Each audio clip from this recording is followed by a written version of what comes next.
ഓം ശ്രീനാഥാദിനിഷേവിതാം ത്രിജഗദാമാധാരഭൂതാമഹം സ്ഫീതാനന്ദപരാസിതംഗസഹിതഭ്രാമീമുഖാംബാദിഭിः സാനന്ദമണിമാദിഭിः പരിവൃതാം സർവജ്ഞശക്ത്യാദിഭിः താം വന്ദേ പരദേവതാം ഭഗവതീമസ്മത്കുലാധീശ്വരീം.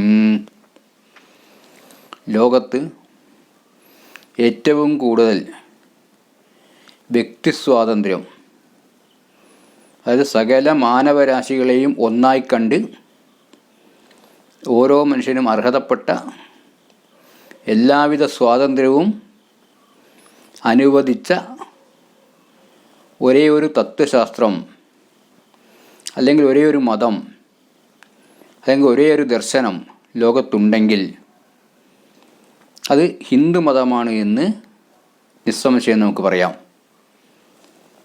അതായിരിക്കാം ഒരുപക്ഷെ പ്രൊഫസർ മാക്സ് മുള്ളർ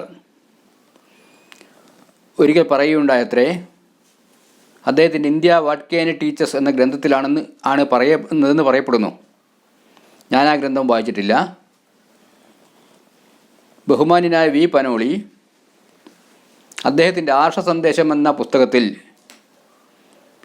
ഈ വരികൾ ഉദ്ധരിച്ചിട്ടുണ്ട്. അദ്ദേഹം പറഞ്ഞത് ഇപ്രകാരമാണ്: മനുഷ്യ മനസ്സ് അതിൻ്റെ പരമോന്നത വികാസം പ്രാപിച്ചത് എവിടെയാണെന്ന് എന്നോട് ചോദിച്ചാൽ എനിക്ക് ഭാരതത്തിന് നേരെ കൈ ചൂണ്ടേണ്ടി വരും എന്നാണ് പറഞ്ഞിരിക്കുന്നത്. അപ്പോൾ എന്താണ് ഒരു മനുഷ്യൻ്റെ വ്യക്തി സ്വാതന്ത്ര്യമെന്ന് നാം ആദ്യം മനസ്സിലാക്കണം. ആചാരാനുഷ്ഠാനങ്ങളായിരുന്നാലും ശരി, അച്ചടക്കമായിരുന്നാലും ശരി, നിയമസംഹിതകളായിരുന്നാലും ശരി, അത് അടിച്ചേൽപ്പിക്കുന്നതും സ്വയം അറിഞ്ഞ് പ്രവർത്തിക്കുന്നതും രണ്ടും രണ്ടാണ്. ഏതെങ്കിലും ഒരു സ്വേച്ഛാധിപത്യ ഭരണകൂടമോ, അതല്ലെങ്കിൽ രാജാവോ, അല്ലെങ്കിൽ യജമാനനോ, അതുമല്ലെങ്കിൽ പുരോഹിതനോ അത് സ്വന്തം ജനങ്ങളിൽ അടിച്ചേൽപ്പിക്കുന്നതും, അതല്ല അതൊക്കെ ഞാൻ ചെയ്യേണ്ടതാണ് എന്ന ധാരണയോടുകൂടി, എൻ്റെ ധർമ്മമാണ് എന്ന ധാരണയോടുകൂടി ജനങ്ങൾ അത് അനുവർത്തിക്കുന്നതും രണ്ടും രണ്ട് തന്നെയാണ്. അതാണ് ഹിന്ദു മതത്തിൻ്റെ പ്രത്യേകതയും. പൗരോഹിത്യത്തിന് അത്ര വലിയ മേൽക്കോയ്മയൊന്നും ഹിന്ദു മതത്തിലില്ല. പുരോഹിതന്മാരുണ്ടായിട്ടുണ്ട്, പക്ഷെ പൗരോഹിത്യം എന്ന് പറഞ്ഞാൽ എന്താണ്? ആധ്യാത്മികമായ ആചാരാനുഷ്ഠാനങ്ങളോടുകൂടി രാജധർമ്മവും കൂടി ചേരുന്നതാണ്.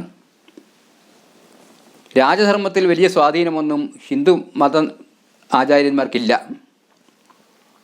അതുകൊണ്ട് എവിടെയും നമുക്ക് സ്വാതന്ത്ര്യത്തോടെ ചിന്തിക്കുവാനും പ്രവർത്തിക്കുവാനും ആശയവിനിമയം നടത്തുവാനും കലകൾ ആസ്വദിക്കുവാനും ഒക്കെയുള്ള സ്വാതന്ത്ര്യമുണ്ട്. കലകൾ ആവിഷ്കരിക്കാം, ആസ്വദിക്കാം. അതുകൊണ്ടാണ് 64 കലാവിദ്യകളും നമ്മുടെ ദർശനത്തിൻ്റെ ഭാഗമായി തീർന്നത്. സംഗീതം, സാഹിത്യം, നൃത്തം, ചിത്രരചന തുടങ്ങിയ 64 കലാവിദ്യകൾ നമ്മുടെ ദർശനത്തിൻ്റെ ഭാഗമാണ്. അതിനെയൊക്കെ അംഗീകരിച്ചുകൊണ്ട് തന്നെയാണ് നാം മുന്നോട്ട് പോകുന്നത്. അതല്ലാതെ സംഗീതം ആലപിക്കുന്നത് തെറ്റാണെന്നോ സാഹിത്യം ആസ്വദിക്കുന്നത് തെറ്റാണെന്നോ ഒന്നും നാം ഒരിക്കലും പറയുന്നില്ല. അതുകൊണ്ട് നിശ്ചിത വേഷവിധാനങ്ങൾ വിധിക്കുന്നില്ല. ഏത് വേഷവിധാനമായിരുന്നാൽ ശരി, വേഷം കൊണ്ട് ആർക്കും മോക്ഷം കിട്ടുകയില്ല എന്ന് തന്നെയാണ് നമ്മുടെ സിദ്ധാന്തം. പ്രത്യേകമായൊരു വേഷവിധാനം ധരിച്ചത് കൊണ്ടൊന്നും മനുഷ്യൻ നന്നാവാൻ പോകുന്നില്ല. അതുകൊണ്ട് പ്രത്യേകിച്ചൊരു വേഷവിധാനവും അനുശാസിക്കുന്നില്ല. ഇവിടെ ആ നിസ്സീമമായ സ്വാതന്ത്ര്യത്തിൻ്റെ മറ്റൊരർത്ഥതലം തന്നെയാണ് ഹിന്ദു മതത്തിലെ ബഹുദേവത ആരാധന എന്ന് പറയുന്നത്. ഏതു തരത്തിൽ നോക്കിയിരുന്നാൽ ശരി, ഏത് തരത്തിലുള്ള ഒരു ദേവതോപാസനയും സ്വീകരിക്കുവാനുള്ള സ്വാതന്ത്ര്യം നമുക്കുണ്ട്. പരമമായ സ്വാതന്ത്ര്യം അത് അടിച്ചേൽപ്പിക്കപ്പെട്ടതല്ല. ഒരാൾക്ക് വെള്ള വസ്ത്രം ധരിക്കുവാനായിരിക്കും ഇഷ്ടം, മറ്റൊരാൾക്ക് ചുവപ്പ് വസ്ത്രം ധരിക്കുവാനാണ് ഇഷ്ടം, അതുമല്ലെങ്കിൽ മറ്റെന്തെങ്കിലും കളറുള്ള വസ്ത്രം ധരിക്കാനാണ് ഇഷ്ടം.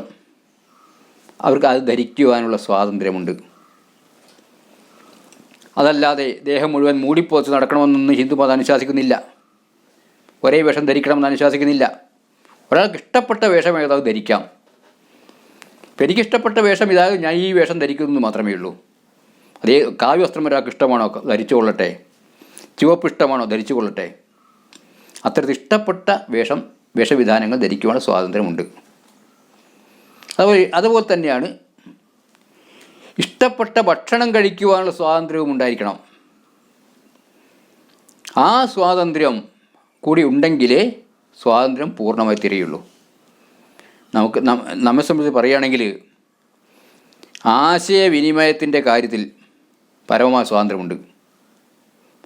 അതേപോലെ തന്നെ ഭക്തിയുടെ മറ്റൊരു പരിവേഷമാണ് പരിഹാസം. എല്ലാ മതങ്ങളും പറയും അവരുടെ ആചാര്യന്മാരെ അല്ലെ പ്രവാചകന്മാരെ പരിഹസിക്കാൻ പാടില്ലെന്നൊക്കെ പറയും. പക്ഷേ നമുക്ക് നമ്മുടെ ഇഷ്ടമൂർത്തികളെ പരിഹസിക്കുന്നതിൽ യാതൊരു കുഴപ്പവുമില്ല. നാം പരിഹസിക്കുന്ന ആരെയാണ്? ഏറ്റവും കൂടുതൽ സ്നേഹിക്കുന്ന ആളെ മാത്രമേ പരിഹസിക്കുകയുള്ളൂ.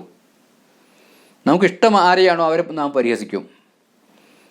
സാക്ഷാത് കൃഷ്ണനെ നാം എങ്ങനെയാണ് വിളിക്കുന്നത്? കൃഷ്ണ ഭഗവാൻ വിളിക്കുന്നത് കള്ള എന്നാണ്. ഓ നമോ വഞ്ചതേ പരിവഞ്ചതേ സ്ഥായൂനാം പതേ നമ എന്ന് പറഞ്ഞിട്ടാണ് യജുർവേദത്തിൽ ശിവനെ നാം സ്തുതിക്കുന്നത്. ഇങ്ങനെയൊക്കെ നോക്കുമ്പോൾ പരിഹാസം പോലും ചെയ്യുവാനുള്ള സ്വാതന്ത്ര്യം നമുക്കുണ്ട്. അതുകൊണ്ട് എല്ലാവിധ കലകളും ആസ്വദിക്കുവാനും ആവിഷ്കരിക്കുവാനും ഒക്കെയുള്ള സ്വാതന്ത്ര്യം ഇവിടെയുണ്ട്. ആ സ്വാതന്ത്ര്യത്തിൻ്റെ പരമകാഷ്ഠ നാം അനുഭവിച്ചറിയണമെങ്കിൽ ശാക്തേയ ദർശനത്തിലേക്ക് തന്നെ പോകേണ്ടിയിരിക്കുന്നു.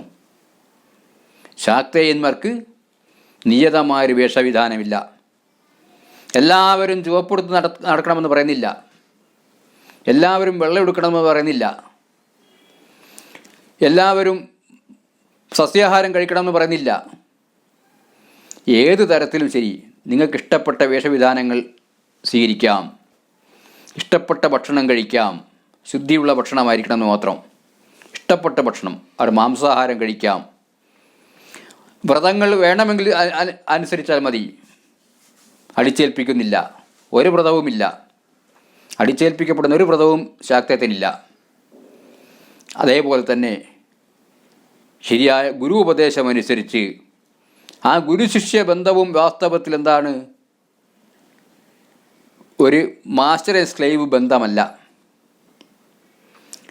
ശിഷ്യൻ്റെ ബോധമണ്ഡലത്തെ പാർത്തറിഞ്ഞ് അതിനെ വികസിപ്പിക്കുവാനുള്ള ഒരു നിദാനമായി തീരുക മാത്രമാണ് ഗുരു ചെയ്യുന്നത്.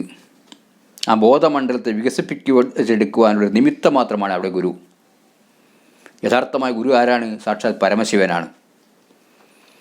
അതുകൊണ്ട് എല്ലാവിധത്തിലുള്ള സ്വാതന്ത്ര്യവും മനുഷ്യന് തന്നിരിക്കുന്നത് ശാക്തേയ ദർശനമാണ്.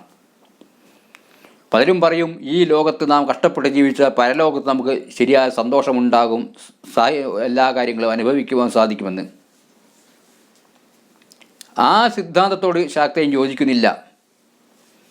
ഈ ലോകത്ത് അനുഭവിക്കേണ്ടുന്നതായ എല്ലാവിധ സുഖഭോഗങ്ങളും നാം അനുഭവിക്കുക തന്നെ വേണം. അതുകൊണ്ടാണ് ദേവി ഭോഗമോക്ഷപ്രദയാണെന്ന് പറയാൻ കാരണം.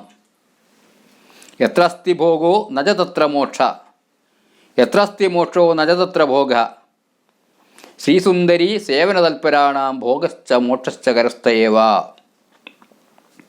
ഈ ലോകത്ത് എല്ലാം നമുക്ക് അനുഭവിക്കാൻ തന്നെയുള്ളതാണ്. എല്ലാ സുഖങ്ങളും നമുക്ക് അനുഭവിക്കാൻ വേണ്ടി തന്നെയുള്ളതാണ് ഈ ലോകത്തുള്ളത്.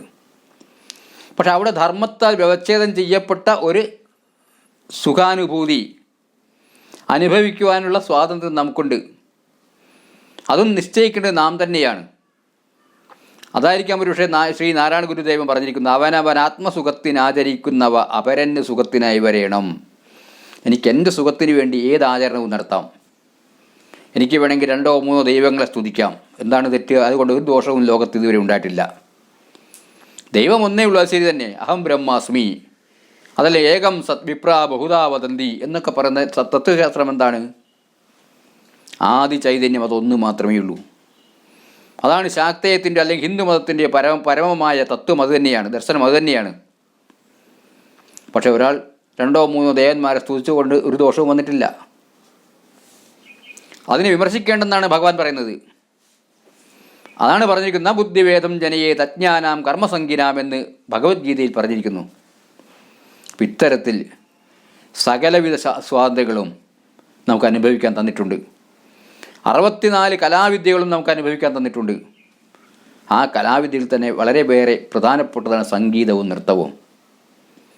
ആ സംഗീതവും നൃത്തവും ഉണ്ടായിത്തീർന്നത് എങ്ങനെയാണ്?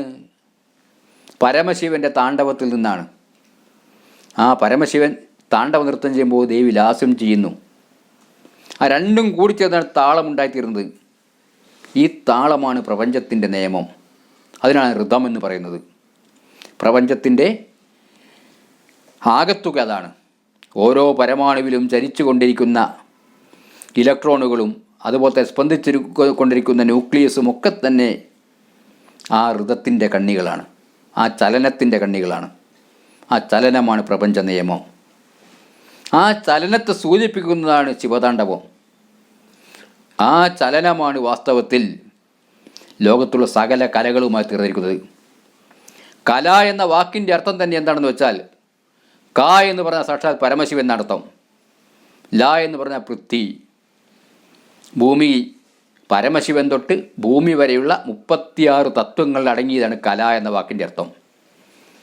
ആ 36 തത്വങ്ങൾ ഉൾക്കൊള്ളുന്നത് തന്നെയാണ് പ്രപഞ്ചത്തിൽ ഉള്ള സകലമാന പദാർത്ഥങ്ങളും. കലാഭംഗിയില്ലാത്ത ഒരു പദാർത്ഥവും ലോകത്തില്ല. ഈശ്വര സൃഷ്ടിയിൽ എല്ലാ കാര്യങ്ങളും കലാഭംഗിയോടുകൂടി തന്നെയാണ് എടുത്തിരിക്കുന്നത്. ഓരോന്നിനും വേണ്ട കളർ ദൈവം ചേർത്ത് വച്ചിരിക്കുന്നു. വേണ്ട അനുപാതത്തിൽ ചില അവയവങ്ങൾ കൊടുത്തിരിക്കുന്നു. നമുക്ക് 2 കണ്ണുകളും ആ സ്ഥാനത്ത് തന്നതുകൊണ്ട് നമുക്ക് ആ ശക്തിയുണ്ട്, അതിന് സൗന്ദര്യവുമുണ്ട്. ആ മൂക്ക് അവിടെ തന്നതുകൊണ്ട് അതിന് പ്രത്യേക സൗന്ദര്യമുണ്ട്. ചെവി പ്രത്യേക അനുപാതത്തിൽ തന്നതുകൊണ്ട് അവിടെയും സൗന്ദര്യമുണ്ട്. അപ്പോൾ യഥാർത്ഥത്തിൽ സൗന്ദര്യ ആസ്വാദനമാണ് വാസ്തവത്തിൽ പ്രപഞ്ചത്തിൽ സുഖം നമുക്ക് തരുന്നത്.